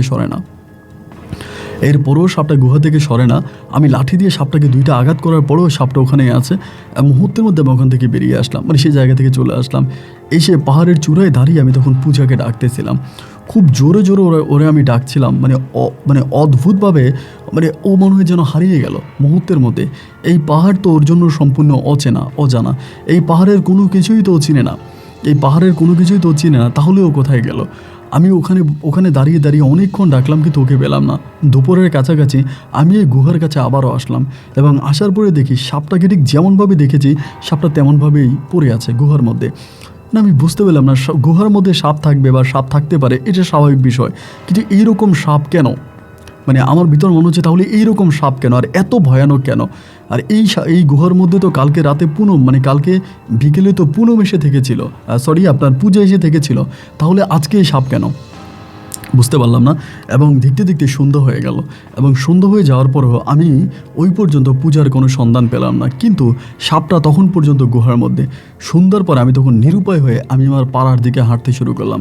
পাড়ার দিকে হাঁটতে আমি পাড়ায় চলে আসি এবং যখন পাড়ায় আসার পরে আমার বাবা মা তো আমাকে দেখে অবাক। তারা খবর পেয়েছে আমি চলে আসছি। আমার বাবা মা বলে, তুই তো অনেক আগে এসেছিস, তুই নাকি কোন মেয়েকে নিয়ে এসেছিস, তাহলে তুই পালিয়ে থাকলি কেন, পাড়ায় কেন আসলি না? আমি তখন বললাম বাবা মাকে যে এই ঘটনা, মেয়েটার আমি একসাথে এসেছি এবং একসাথে আসার পর আমাদের সাথে এই ঘটনা ঘটেছে। যা ঘটেছে আমি তা আমার বাবাকে বললাম। বলার পরে বাবা মাকে বললো, ওই পাহাড়টা ভালো না, ওই পাহাড়ে তুই ছিলি কেন, ওই পাহাড়ে তুই গেলি কেন? আমি বললাম, তোমরা আমার সাথে চলো। মেয়েটার আমি গুহার মধ্যে রাখলাম, এরপরে মেয়েটাকে আমি পরের দিন দেখতে গুহার মধ্যে একটা সাপ, আমি তো এই মেয়েটাকে দেখতে পাচ্ছি না, আমার সাথে চলো। আমার বাবা মা তখন আমার সাথে যেতে অস্বীকৃতি জানালো, তারা যাবে না গিয়ে তারা বললো সকালে আমরা ঠাকুর মহোদয়ের কাছে যাবো, তান্ত্রিকের কাছে যাব। তো আমি তাদেরকে বললাম, কিন্তু তারা আমার কথা শুনলো না শোনার পরে একটা পর্যায়ে তখন আমাকে নিয়ে ওই তান্ত্রিকের বাড়িতে যাওয়া হলো। সকালবেলা সারাটা রাত কেটে গেল, আমি ঘুমোতে পারলাম না, কখনো খাটের এই পাশ ওপাশ এরকম করেই পুরোটা রাত আমি কাটিয়ে দিলাম। পুরোটা রাত কাটিয়ে দেওয়ার পরে সকালবেলা আমি তখন আমার বাবা মায়ের সাথে আমার ওই আপনার ঠাকুর মহোদয়ের বাড়িতে গেলাম, তান্ত্রিকের বাড়িতে গেলাম। এবং তান্ত্রিক আমাকে দেখে খুব ভয় পেয়ে গেল, মনে হয় যেন উনি একটা ভয়ানক কিছু দেখতে পেয়েছে। উনি আমার মাকে বললো যে তোর ছেলেকে তো ঈশ্বর বাঁচিয়ে দিয়েছে, ঈশ্বরের কাছে তুই প্রণাম কর যে ঈশ্বর তোর ছেলেকে বাঁচিয়েছে, তোর ছেলে তো নির্ঘাত মৃত্যু থেকে আসছে। আমার মা তখন বলল যে এটা আপনি কি বলছেন, এটা কি ধরনের কথা বলছেন, আমার ছেলে নিশ্চিত মৃত্যু থেকে ফিরে আসছে। ওই তান্ত্রিক তখন আমার মাকে বলল, ও একটা ভয়ানক সাপের সাথে এতদিন ধরে ছিল, একটা জিন সাপের সাথে ছিল এবং ওই জিন সাপটা ওর সাথে ছিল, কিন্তু জিন সাপটা ওকে মেরে ফেলতো। ওই জিন সাপটা ওকে মারে নাই, ওই জিন সাপটা কিন্তু ওকে মেরে ফেলতো। এখন এই জিন সাপের সাথেও এখনও আছে। আমি বললাম জিন সাপ? আমি তো কোনো জিন সাপের কথা শুনি নাই। পরে আমি আমার পুরো ঘটনাটা ওনাকে বললাম। ওনাকে বলার পরে উনি তখন পুরো ঘটনাটা শুনলো এবং ঘটনাটা শোনার পরে উনি বললো যে চলো তাহলে ওখানে দেখি যে সাপটা আছে কিনা। এবং এই কথা বলার পরে আমার বাবা মা আর আমাদের পাড়ার আরেকজন আমার আত্মীয় ইভেন হচ্ছে এই তান্ত্রিক, আমরা সবাই মিলে তখন এই পাহাড়ে হাঁটতে শুরু করলাম। আমাদের পাড়া থেকে মোটামুটি বেশ দূরের কোনো একটা পাহাড়ে আমরা তখন গেলাম। যাওয়ার পরে আমি সবাইকে নিয়ে ওই গুহা পর্যন্ত গেলাম এবং গুহাতে যাওয়ার পরে আপনি শুনলে অবাক হয়ে যাবেন যে গুহার মধ্যে কেউই নাই। গুহার মধ্যে কোনো মানুষ নাই, গুহার মধ্যে কোনো সাপও নাই, কোনো কিছুই নাই। আমি আমার বাবা মাকে বারবার বলতেছিলাম যে দীর্ঘ 4 মাস ধরে আমি এখানে, আমি পূজাকে নিয়েছিলাম, পূজা আর আমি একসাথেই ছিলাম। আমার দাদার দোকান থেকে পূজা বাজার করতো, পূজা ওখানকার একটা মেয়ে। কিন্তু মুহূর্তের মধ্যে আমার ওই তান্ত্রিক মহোদয় বলে বসে যে এটা পূজা ছিল না, এটা পূর্ণি ছিল। আমি বললাম পূর্ণি? বলে হ্যাঁ, যে তোমাকে মেরে ফেলার জন্য ওই শঙ্খ পাহাড়ে বা সাপের পাহাড়ে তোমাকে মেরে ফেলার চেষ্টা করেছিল, এই সেই পরীটা, এই সেই জিনটা। আমি বললাম ও জিন, ও পরী? এটা আপনি কেমন কথা বলছেন? ভালোবেসে আমি ওর সাথে ঢাকা থেকে বান্দরবনে আসি এবং এখানে এসে 4 মাস ধরে আমরা একসাথে থাকি, আপনি এটা কি বলছেন? ওই সময় তান্ত্রিক মহোদয় তখন আমার বাবাকে বলল তোমার ছেলেকে ধরো, তোমার ছেলেকে নিয়ে আসো। সেখান থেকে আমরা আবারও প্রায় বিকেলের কাছাকাছি হয়ে গেল, আমরা আমাদের পাড়ায় ফিরে আসলাম। তখন আমার মাথার মধ্যে কোনো কিছুই ঢুকছে না, আমার সাথে এসব কী হচ্ছে, কে কী কথা বলছে আমাকে। এক একজনে তখন এক এক রকমের যুক্তি পরামর্শ আর বুদ্ধি আমাকে দিচ্ছে। কেউ বলতেছে যে আপনার পূজা কোনো মানুষ নয়, পূজা ছিল একটা পরী। আবার কেউ বলে পূজাই পূর্ণি।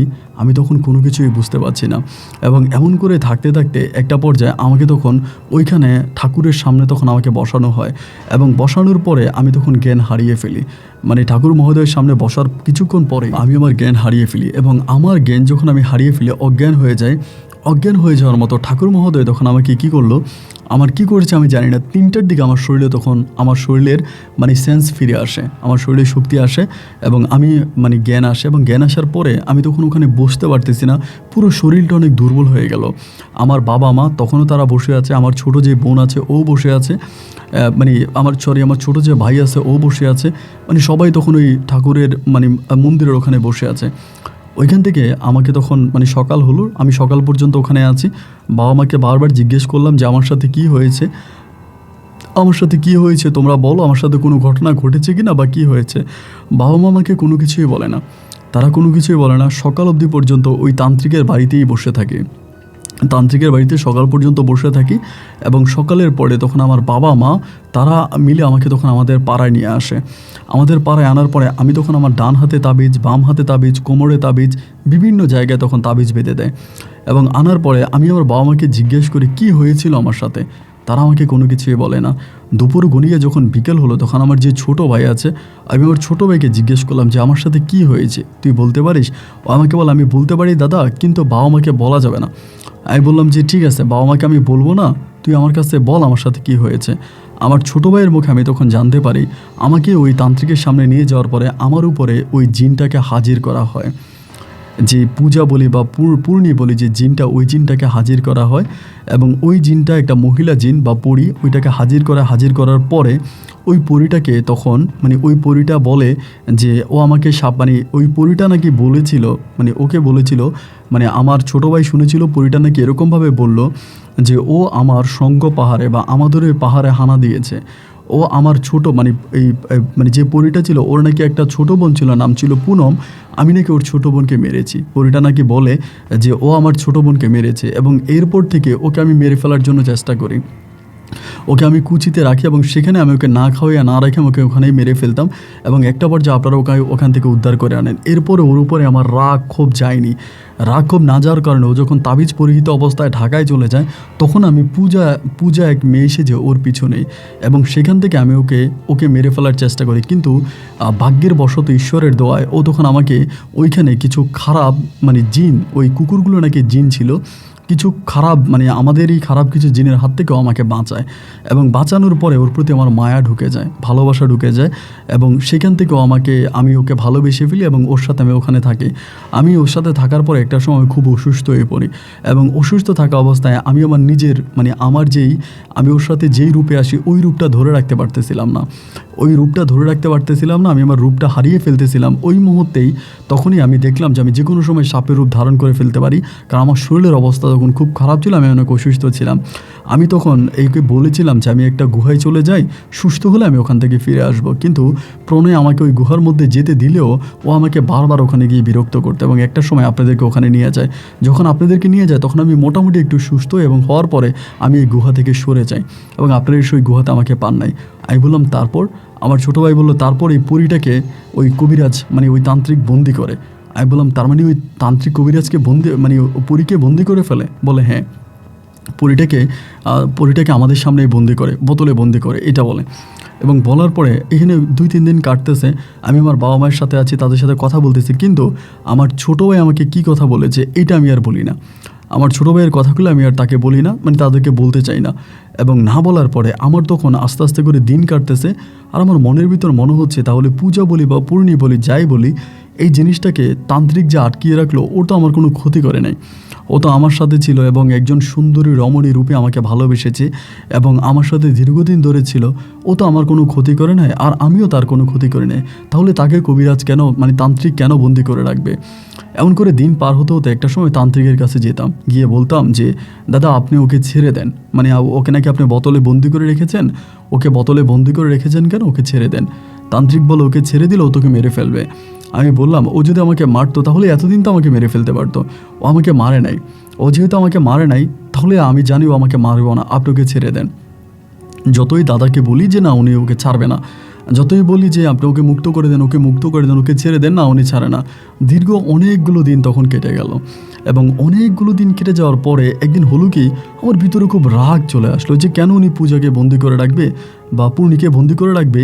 এবং একদিন আমি বিকেলবেলা ওনার ওই উনি যেখানে তন্ত্রমন্ত্রে কাজ করে ওখানে গিয়ে বসি এবং বসার পরে আমি তখন হাতের মধ্যে চাকু নিয়ে বললাম যে আপনি হয় এখন পূজাকে মুক্ত করবেন, তা না হলে আমি আপনাকে মেরে ফেলবো।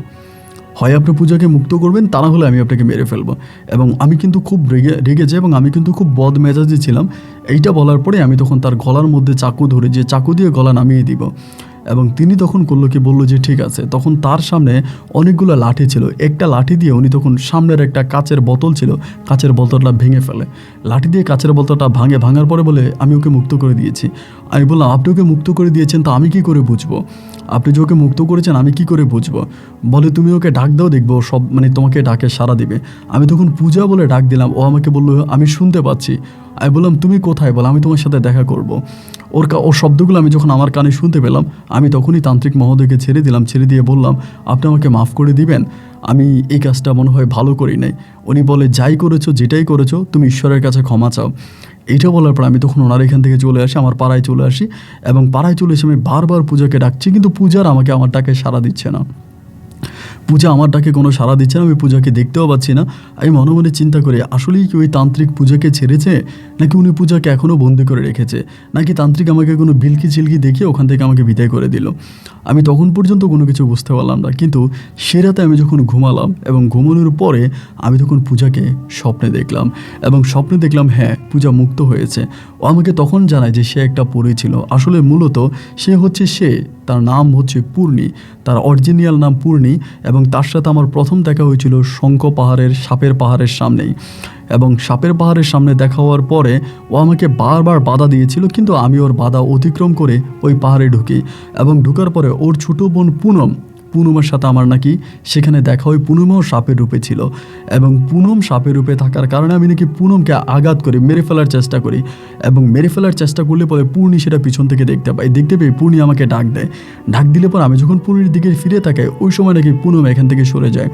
তার ছোট বোনকে মারার কারণে ও আমার উপরে প্রতিশোধ নিতে চায়, আমাকে ওই শঙ্খ পাহাড়ে মেরে ফেলতে চায়, কিন্তু তান্ত্রিক আমাকে ওখান থেকে বাঁচিয়ে দেয়। এরপরেও পুনম আমার পিছু ছাড়ে না, মানে পূর্ণি আমার পিছু ছাড়ে না, আমাকে মারার জন্য ওই পূজার নামে পূজার রূপে আমাকে ঢাকায় পর্যন্ত আমার পিছু নেয়। কিন্তু ওই সময় মানে পূর্ণিকে অনেকগুলো বদ জিনে মেরে ফেলার চেষ্টা করতেছিল বা জিনদের সাথে ওর একটা ঝামেলা হচ্ছিল, কুকুর রূপে ওই জিনগুলোকে অ্যাটাক করে এবং সেখান থেকে আমি সেটা দেখতে পেয়ে নাকি তাকে ওখান থেকে বাঁচাই। আমি যতটুকু দেখেছিলাম অনেকগুলো কুকুর তাকে কামড়াতে ধরে, আমি ওই কুকুরগুলো হাত থেকে বাঁচাই, কিন্তু সে আমাকে বলে ওই কুকুর ছিল না, এগুলো নাকি জিন ছিল। এবং সেখান থেকে সে আমাকে ভালোবেসে ফেলে এবং ভালোবেসে সেও চাচ্ছিল যেভাবেই হোক এই ঘনবসতি মানুষের কাছ থেকে আমাকে নীরব কোথাও নিয়ে আসার জন্য, এবং সে নাকি ভালোবেসে আমাকে বান্দরবনে এই দুর্গম পাহাড়ে নিয়ে আসে এবং আমার সাথে থেকে আমার সাথে স্বাচ্ছন্দ্য বোধ করে, আমাকে ভালোবাসে। এবং এইরকম করতে করতে একটা পর্যায়ে দেখা গেলো ওর সাথে আমি থাকতাম, মিশতাম, এবং ও অসুস্থ হওয়ার পরে আমার এই কাজটা করা ঠিক হয়নি। যদি আমি এই কাজটা না করতাম তাহলে আর এমনটা ঘটতো না, ওই তান্ত্রিক ওকে বন্দি করতে পারতো না। যাই হোক, পুরো রাতে ওর সাথে আমার কথা হয়। এরপরে মাঝে মাঝে ও রাতের বেলায় আসতো, আমি ওর সাথে কথা বলতাম, কিন্তু শরীরে আমি ওকে কখনোই দেখতাম না। মানে শরীর নিয়ে আর কখনোই আমার সামনে আসে নাই, শুধুমাত্র রাতের বেলায় স্বপ্ন দেখতাম। এরকম করতে করতে একটা পর্যায়ে আমি তো বেকার, আমার কোনো ইনকাম নাই, রাতের বেলায় ওকে স্বপ্ন দেখে ওর সাথে আমার রাতে কথা হয়, কিন্তু কখনো আমার সামনে আসে না। এই করতে করতে এক পর্যায়ে আমি সিদ্ধান্ত নিলাম যে আমি কিছু একটা করব। সেখান থেকে আমি তখন মধু সংগ্রহের কাজ শুরু করি। আমাদের বান্দরবান পাহাড়ের বিভিন্ন জায়গায় মধুর চাক ছিল, আমি তখন মধুর ব্যবসা করতাম। ওখান থেকে মধু আনতাম এবং মধু এনে চট্টগ্রাম শহরে যেতাম, আপনাদের কুমিল্লা শহরে যেতাম, বিভিন্ন জায়গায় গিয়ে আমি তখন মধু বিক্রি করতাম। ওখান থেকে মধু আনতাম, মধু বিক্রি করতাম। আমার সাথে তখন ওই পরিটা ছিল, ওই পরিটা আমার সাথে তখনও ছিল। মধু আনতাম, মধু বিক্রি করতাম, মধু বিক্রি করতাম। এমন করতে করতে সুজন নামের এক মুসলিম ছেলের সাথে, কুমিল্লা ছিল ওই ছেলের বাড়ি, ওনার সাথে আমার পরিচয় হয়। আপনি হয়তো চিনবেন, আপনার অনেক গল্পের মাঝে আমি শুনেছিলাম কুমিল্লা বিশ্ব রোড বলে একটা জায়গা আছে যেখানে আমি মধু বিক্রি করতাম। আপনি চিনবেন বিশ্ব রোডের যেই আপনার যেই ইয়েগুলো হয়, মানে মানুষ হাঁটার যেই ইয়েগুলো হয়, মানে রাস্তার উপরে, মানে ফুটওভার ব্রিজ, ওই ফুটওভার ব্রিজের উপরে আমি মধু বিক্রি করতাম। এবং ওরকম করে মধু বিক্রি করতে সুজন নামের একটা লোকের সাথে আমার ওখানে পরিচয় হয়, সুজন নামের একটা ছেলের সাথে আমার পরিচয় হয়। এবং পরিচয় হওয়ার পরে আমি ওকেও মধু দিতাম, আমি বান্দরবান থেকে মধু নিয়ে যাইতাম, ওরও মধু দিতাম, ও বিভিন্ন জায়গায় মধু বিক্রি করতো। এমন করতে করতে একদিন এই সুজন ছেলেটা আমাকে তার বাড়িতে দাওয়াত দেয়, তার বাড়িতে দাওয়াত দিলে পরে তার বাড়িতে আমি তখন যাই। ওর বাড়িতে গেলে পরে, ওর বাড়িতে যখন আমি যাই, ওর বাড়িতে গিয়ে ওর বাড়িতে আমি ওর দাদাকে দেখতে পাই। ও বলে ওর দাদা নাকি অনেক বড় একজন কবিরাজ। ও আমাকে বলো যে ওর দাদা কবিরাজ, কিন্তু আমার ওই মানে পূর্ণির বিষয়টা, মানে পূজার বিষয়টা কিন্তু ও জানতো। আমি ওকে বলেছি আমার সাথে এরকম একটা পরী আছে, ওই পরীটা রাতের বেলায় আসে, আমি ওর সাথে প্রায় 4 মাসের মতো সরাসরি মানুষরূপে সংসার করেছি। এই কথাগুলো শোনার পরে সে আমার উপরে আরও আগ্রহ দিয়ে সে একদিন তার দাদার কাছে আমাকে নিয়ে যায়। মানে আমাকে বলে আমার দাদা তোমাকে যেতে বলেছে, তার দাদার কাছে তোমাকে নিয়ে যাব। এই বলে সে আমাকে তার দাদার কাছে নিয়ে যায়। এবং তখন সালটা ছিল 2012, 13 বা 14 ওরকম একটা সময় হবে, যদিও আমার এক্স্যাক্টলি খেয়াল নাই, আজ থেকে প্রায় 10, 12, 14 বছর আগে। তা আমাকে তখন ওখানে নিয়ে যায়। ওখানে নিলে পরে আমি সেই জায়গায় তার ওই দাদার বাড়িতে যাই। তাদের বাড়িতে যাই, আমার খাওয়া দাওয়া করায়। সত্যি কথা, খাওয়া দাওয়া করানোর পরে তার দাদার সামনে আমাকে নিয়ে যায়। তার দাদার সামনে আমি শুধু বসি, আমার এটুকুই মনে আছে, তার সামনে আমি বসি এবং বসার পরে তার দাদা আমার চোখের দিকে তাকায়, মানে আমার চোখের দিকে তাকায়, এবং উনি আমার চোখের দিকে অনেকক্ষণ ধরে তাকিয়ে থাকে, বয়স্ক একটা লোক। আমি বললাম যে আপনি আমার চোখের দিকে এভাবে তাকিয়ে আছেন কেন? অনেকক্ষণ তারা বললাম যে আপনি আমার চোখের দিকে তাকিয়ে আছেন কেন, কিন্তু উনি আমার চোখের দিকে তাকিয়ে থাকে। এবং খানিকটা তাকিয়ে থাকার পরে আমি সেখানে এই জ্ঞান হারিয়ে ফেলি। এবং জ্ঞান হারিয়ে ফেলার পরে প্রায় শেষ রাতের দিকে আমার তখন জ্ঞান আসে। এবং জ্ঞান আসার পরে আমি তখন আমার বন্ধু সুজনকে বললাম আমার সাথে কী হয়েছিল। সুজন আমাকে বলে কিছুই হয়নি, তুমি ঠিক আছো। পরের দিন সকালে আমি ওখান থেকে চলে আসি এবং সেখান থেকে বাস যোগে আমি তখন আবারও আমাদের বান্দরবনে চলে আসি। এবং এই যে তার বাসায় আমি গিয়েছিলাম, তার দাদার সাথে আমার যে ছোট্ট ঘটনাটা ঘটে, এরপরে আমি আজ পর্যন্ত কখনোই আর পূজা বা পূর্ণি আমার ওই পরীটাকে আমার দেখতে পাইনি। আমি তান্ত্রিক মহোদয়ের কাছে গিয়েছিলাম, যিনি পূজাকে একবার বন্দি করেছে।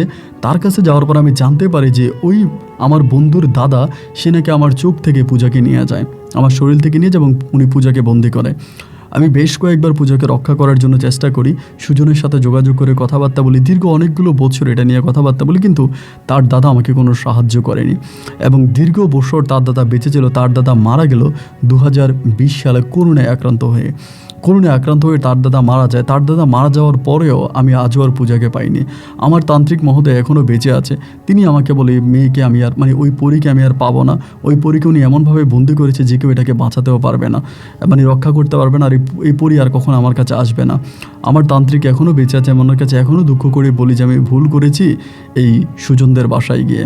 আমি সুজনের ঠিকানা সব কিছু আপনাকে দিলাম, এবং ওর দাদা অনেক বড় একজন কবিরাজ ছিল, যদি এখন নাই, আপনি বিশ্বাস নয় খবর নিয়ে দেখবেন। এবং আপনাকে আমার ভালো লাগে, আপনার গল্প আমি মাঝে মাঝে শুনি। আমি এখনও দূর পাহাড়ের উপরে নির্জন জায়গায় বসে আমার ভালোবাসার মানুষ পূজার জন্য দুপাটা চোখের জল জড়িয়ে ঈশ্বরের কাছে হাত তুলে বলি, ঈশ্বর যেন তাকে পরপারে ভালো রাখে। যদি সে মারা যায় আর যদি জীবিত থাকে তাহলে জীবন দশায় যেন পূজার সাথে আমার একটাবার দেখা হয়। আপনাকে ভালোবাসি, ঈশ্বর আপনার ভালো রাখুক। আমার কথাগুলো আপনাকে বললাম এবং আমি আপনাকে ওই কবিরাজের ঠিকানাও দিলাম, আপনি খোঁজ খবর নিতে পারেন। ভালো থাকবেন, ঈশ্বর আপনার কৃপা করুক।